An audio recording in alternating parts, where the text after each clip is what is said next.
Love him or hate him, George W. Bush brought his own style to the White House, a crisp but much less formal way of doing things than prior presidents.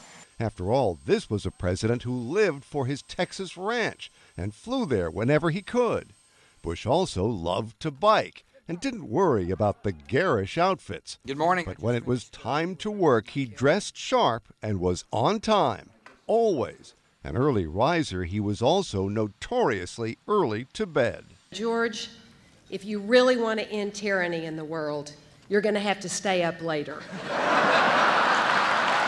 It wasn't just Bush's wife who found him funny. In the White House, he was a comedian's delight, a veritable feast of goofiness, and his struggles with the language were legendary. There's an old saying in Tennessee, I know it's in Texas, probably in Tennessee, that says, "Fool me once, shame on you." If fool me, we can't get fooled again. And then there was the constant presidential teasing.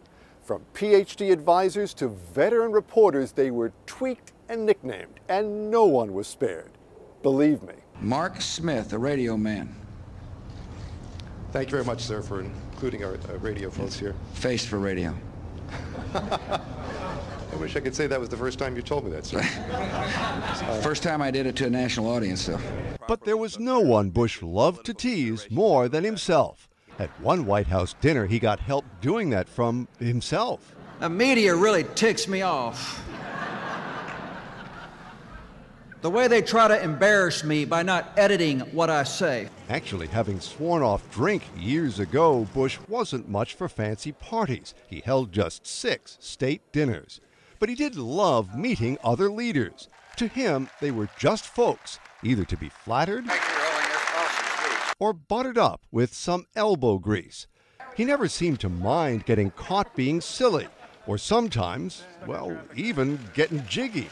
It was a presidential style with plenty of ups. To stop these terrorist killers. Thank you. Now watch this drive. And more than a few downs, but seldom a dull moment. Yet for all the fun Bush clearly had during 2 White House terms, the years have not been kind to him.